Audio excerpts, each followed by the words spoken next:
Terima kasih pemirsa, Anda masih bersama kami dalam IDX Second Session Closing.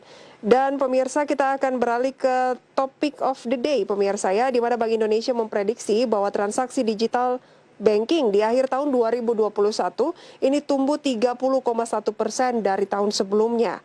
Peningkatan ini ditopang oleh 3 hal, diantaranya adalah pergeseran perilaku konsumen ke arah digital dan efisiensi penggunaan digital payment. Bank Indonesia memprediksi transaksi digital banking atau perbankan digital mencapai 35.600 triliun pada akhir 2021 atau tumbuh 30,1% dari tahun sebelumnya sebesar 27.036 triliun rupiah. Transaksi tersebut diharapkan memberi dampak positif terhadap pertumbuhan ekonomi Indonesia di masa mendatang.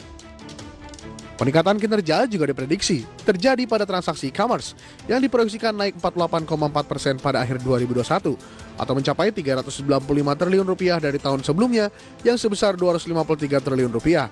Bank Indonesia juga memprediksi pertumbuhan penggunaan uang elektronik sebesar 35,7% atau mencapai 278 triliun rupiah, naik dibandingkan dengan 2020 yang sebesar 201 triliun rupiah.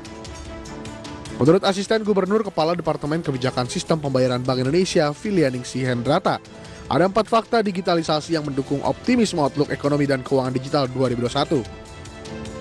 Pertama, transformasi produk dan layanan e-commerce melalui fitur untuk menjaga customer loyalty, seperti fitur live shopping yang menawarkan pengalaman berbelanja saat seperti di pusat perbelanjaan. Kedua, perluasan kolaborasi antar pelaku, seperti antara bank dan fintech, bank dengan pelaku e-commerce atau fintech dengan platform investasi. Ketiga, perluasan ekosistem melalui aksi korporasi seperti kolaborasi Gojek dan Tokopedia dan IPO Bukalapak. Keempat, digitalisasi perbankan melalui penguatan kapasitas internal, akuisisi bank-bank kecil atau melakukan perluasan ekosistem. Adapun hingga semester 1 2021, transaksi ekonomi dan keuangan digital terus tumbuh dan semakin terakselerasi. Terbukti dari digital banking yang tumbuh 39% secara year on year. Transaksi e-commerce meningkat sekitar 63%, uang elektronik tumbuh 41%, serta transaksi QRIS yang tumbuh 214% secara year on year. Berbagai sumber IDX Channel.